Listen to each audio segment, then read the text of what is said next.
Olá pessoal, muito bom dia! A partir de agora eu falo sobre a lua cheia que acontece nessa quarta-feira, no dia 16. Esta não será uma lua cheia como outra qualquer, porque ela faz uma grande tensão, uma grande quadratura, ângulos tensos, formando uma cruz no céu entre planetas, na verdade luminares e pontos específicos, que tensionam muitíssimo as nossas vidas. No final das contas, eu já falei sobre isso em dezembro do ano passado, sobre essa que é uma marca do ano de 2022, que são as tensões sobre os nodos lunares.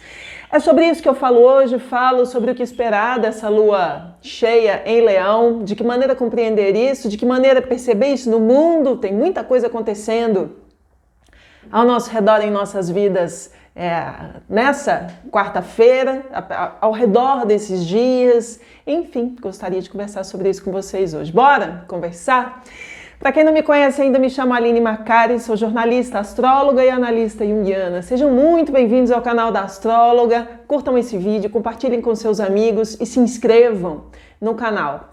Bom, meus amigos, de que maneira a gente vai poder entender isso tudo? A gente tem essa lua cheia que acontece amanhã, na quarta-feira, e tensiona os nódulos lunares. Na verdade, o que a gente tem? A gente tem uma oposição entre Sol e Lua, né? Sol em Aquário, Lua em Leão, no apogeu desse movimento, desse ciclo lunar. E por outro lado, a gente tem uma tensão entre nó do Sul em Escorpião, nó do Norte em Touro. Então a gente tem uma grande cruz, uma grande tensão em 4 pontos entre Sol e Lua, nó do Sul e nó do Norte, que os antigos chamavam de cabeça e cauda do dragão. Então não é pouca coisa que nos espera. Vamos aos aspectos, digamos, astronômicos. Essa lua acontece, como eu já disse, quarta-feira, dia 16, no grau 27:58 de Leão. Portanto, 27:58 de Aquário e 27 e tanto dos nodos lunares em Touro e Escorpião. Então a gente pode pegar um pouquinho antes, um pouquinho depois. Quem tem ali aspectos importantes nos signos fixos, Aquário, Leão, Touro e Escorpião, entre os graus 25 e 30, pode sentir reverberar algumas dessas tensões, né? A lua se fará cheia amanhã, quarta-feira, entre os horários de 11h54 da manhã e 4 horas da tarde, horário de Brasília, alcançando o seu apogeu perto ali da hora do almoço. Imagina, super digestivo, a gente vai almoçar super bem amanhã. Por volta da 1h57 a gente tem aí o pico desse encontro, dessa tensão, dessa supertensão no céu. Bom, aspectos astrológicos, de que maneira entender isso tudo? O fenômeno irá evidenciar a grande tensão entre os signos fixos, como eu já disse, que são conhecidos por aqueles que fazem a roda do karma girar. Eu já fiz um vídeo aqui no canal, numa outra ocasião, falando sobre os signos, né, cardeais fixos, sobre os signos cardeais fixos e mutáveis. Vou deixar para vocês o link, mas de uma maneira mais rápida agora, nesse momento, eles são signos que são importantes para trabalhar, para fixar, dar continuidade e manutenção a tudo que foi iniciado. Então eles são os robustos, aqueles que dão sustentação, força para as coisas continuarem. Não de graça, eles são o apogeu das estações. Então a gente tem aí em Touro, o meio da primavera, em Leão, o meio do verão, em Escorpião, o meio do outono e Aquário, o meio do inverno. Então são os caras que seguram a onda. São conhecidos pelos antigos como os planetas que constroem. E sem eles o mundo não para de pé. Então a gente não está falando de signos... A gente não está falando de pouca coisa, é muita coisa, né? A questão é que a verdade de um é o antônimo do outro, a verdade de um é o contrário do outro, um está tensionando com o outro, certo? Em Aquário, o que nós temos? Nós temos o signo da coletividade, é o signo do grupo, é um pensamento social, todos nós juntos, a união faz a força, isso é Aquário. Em contraposição, Leão é o ego individual, quem sou eu no palco da vida, o que eu quero, não importa o que os outros querem, o que eu quero, meu brilho pessoal, de uma maneira um tanto autocentrada, mas também bastante egoísta. Por outro lado, a gente tem Touro e Escorpião. Touro e Escorpião estão falando para a gente, Touro, de família, de prosperidade, de ganhos, né, do auge da primavera, em Escorpião, do começo da perda das coisas, portanto, desapego, perdas, mortes, às vezes sofrimento, às vezes manipulação. Em Touro e Escorpião a gente está falando de ganhar e perder, né, de apego e de desapego. Então, que cruz difícil que a gente vai estar vivendo nesses dias, certo? Bom, vamos tentar entender de que maneira isso se configura no mundo? Não há exemplo mais claro do que a situação da Ucrânia. Os jornais estão aí noticiando à torta e direito o tempo todo a iminência de um conflito na Ucrânia. A questão é a seguinte: se você escuta os telejornais ocidentais, Europa e Estados Unidos, a gente está na iminência de um ataque, né? Diplomatas saindo da Ucrânia, né? Nacionais devem deixar o país e voltar para suas terras natais. E de repente, quando você escuta o outro lado, os russos e os ucranianos, eles estão de boa, tipo, não vai acontecer nada, gente. Vocês estão superdimensionando a coisa, que exagero.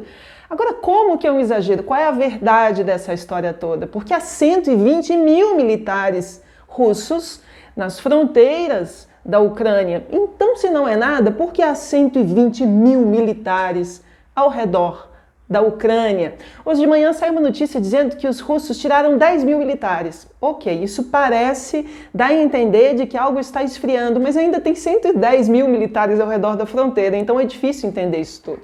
Como eu escrevo no texto de hoje, é um conflito que, na verdade, coloca de um lado os russos e seus aliados, chineses, sírios e tantos outros ali da região, e outros países que são líderes da OTAN, a Organização do Tratado do Atlântico Norte, encabeçada pelos Estados Unidos, Reino Unido, França e Alemanha. O Ocidente avisa que é uma invasão iminente, mas os russos dizem que a coisa vai em outra direção. A situação é instável, há guerras de narrativas, e o mais interessante é o seguinte, que é para dar um tom ainda mais dramático para essa história toda, o presidente do Brasil resolve simplesmente fazer uma visita. Eu sei que já estava acordada desde, se não me engano, setembro do ano passado, com o governo russo, mas em Moscou, com Putin, no meio de uma lua cheia e na iminência de um conflito, né? É interessante porque no auge de uma lua cheia, do que a gente está falando? A gente está falando de encontro dos reis. Leão é o signo da realeza, dos reis e rainhas. Não precisa ser não precisa ser um rei de fato, é uma figura de autoridade, né? É a grande autoridade, a autoridade máxima de um país. Portanto, temos aí o encontro de Bolsonaro e de Putin, né? E como eu escrevo no texto de hoje, está o nosso presidente investindo na ação internacional mais arriscada de seu mandato. O que se quer no final das contas, né? Porque há muitas camadas aí em cima desses desejos que entram nessa grande tensão. Ganhar ou perder? Perder ou ganhar? É um desejo coletivo ou um desejo autocentrado e egoísta? Tá tudo junto numa grande encruzilhada. Bom, vamos tentar entender o seguinte: de que maneira a gente vai entender isso tudo? Não de acordo com as análises de política internacional, que são sempre muito bem-vindas, desde que a gente esteja falando com as pessoas mais preparadas e mais bem formadas. Mas seria interessante talvez a gente se voltar para o simbólico, para o nosso GPS lá em cima, porque ele pode nos dar dicas preciosas. Então vamos para o simbólico. A grande cruz que se forma no céu desses dias fala de desejos coletivos que têm relação com desejos sociais de um povo versus desejos individuais de um líder, ok? Por outro lado, estamos de novo diante do exercício de ganhar, mas também da possibilidade de perder. E quando chegamos ao apogeu dessa tensão, que é isso que a gente está vivendo ao redor dessa lua cheia, tudo pode acontecer ou simplesmente nada. Justamente porque as tensões são tão grandes de todos os lados que não há saída. O que o céu nos sugere é que saibamos o ponto de equilíbrio entre todas essas forças. E geralmente é o ponto do meio, é o ponto central. Como eu escrevo também, nenhum de nós perderá ou ganhará, assim como os nossos desejos pessoais não poderão ser maiores que os desejos coletivos nesta ocasião. Por isso, existe a chance da temperança prevalecer dentro desse episódio. É uma possibilidade. E aí hoje eu me lembrei muito de uma música que eu gosto muito de Elis Regina, que ela canta vivendo e aprendendo a jogar, nem sempre ganhando, nem sempre perdendo, mas aprendendo a jogar. Essa música é demais, eu gosto muito de Elis Regina.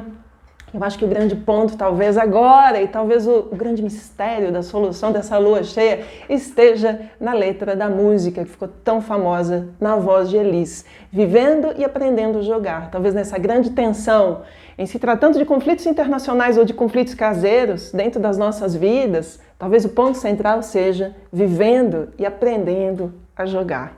Vamos falar um pouquinho das nossas vidas pessoais, já que a gente já falou um bocado do mundo. De um lado, de novo, a gente tem essas tensões, né? De um lado, o que é melhor para a sociedade, para o grupo, para os amigos ou para a família. Então a gente tem, assim, tensões do grupo, o que o grupo quer, o que a família quer, e do outro lado, os teus desejos leoninos individuais. Quem sou eu nesse grupo? Preciso deixar minha marca, preciso dizer o que eu penso, o que eu quero. Essa é uma tensão. Em paralelo, estamos na iminência de perder algo ou de ganhar algo. Touro e Escorpião. Mas é preciso saber que às vezes avançando e conquistando, no fundo nós estamos perdendo. E que às vezes, em algumas ocasiões, quando a gente recua, na verdade, a gente está ganhando junto com os outros.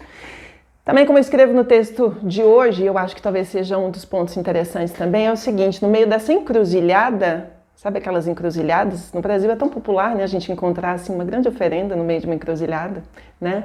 A maior saída é voltar para o ponto central, no centro dessa encruzilhada, e refazer os nossos sacrifícios aos deuses, né? O nosso sacro ofício. E os deuses, para nós, não são figuras religiosas, são princípios psicológicos. Então talvez a gente precise voltar para o centro dessa encruzilhada, refazer a nossa oferenda para o nosso sacrifício, aos nossos propósitos. Deu para entender? Espero que sim. Ou seja, repensar, renegociar e aprender a jogar. Bom, vamos voltar para a fronteira, só para a gente fechar essa história. Se Putin insistir com esse avanço sobre a Ucrânia, ele pode perder a credibilidade no cenário internacional e ele sabe disso. Se ele recuar, ele pode vencer pelo menos essa batalha e batalhas de narrativas. É muito importante pensar sempre nos dois lados, aliás, nos vários lados envolvidos dentro de um conflito. Aqui eu não estou defendendo absolutamente ninguém, estou tentando enxergar em todas as direções, porque também da parte dos aliados, Estados Unidos, França e Reino Unido, especialmente, há muitos interesses econômicos e eleitoreiros. Os Estados Unidos estão com quase 8% de inflação, né? É um número muito mais alto do que eles conheciam nos anos 80, uma grande transformação econômica por conta da pandemia e de uma série de outras questões. É uma realidade duríssima econômica que os americanos estão vivendo agora. E a gente sabe que as guerras, de um modo geral, turbinam a economia, levantam a economia novamente. Então não estou dizendo que é isso, mas uma informação como essa também precisa estar em jogo. O Reino Unido anda muito mal das pernas, principalmente o seu premier, não é? Boris Johnson, que andou fazendo festinhas e está com a moral super baixa, então se ele fica todo fortão e empoderado, querendo, né, criar briga com os outros, ele recupera, está tentando recuperar um pouco do seu prestígio nacional e internacional, e por outro lado nós temos Macron, que está tentando reeleição neste ano. Então não há inocentes, não há tolos, é uma grande tensão, com desejos bastante econômicos, ótimo, e antagônicos em várias direções. Portanto, eu continuo acreditando que esse é um momento para a gente aprender a jogar, e eu acho que o ápice é isso, né? Chegamos, já estamos nesse momento.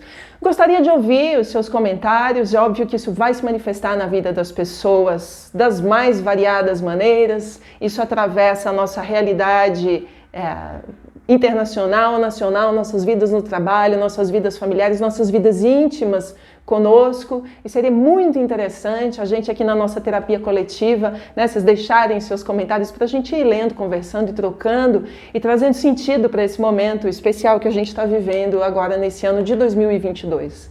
A todos vocês eu agradeço muito, muito obrigada pela companhia todas as manhãs. Amanhã tem mais, uma ótima lua cheia para todos nós, que o céu nos guie e que o amor nos transforme.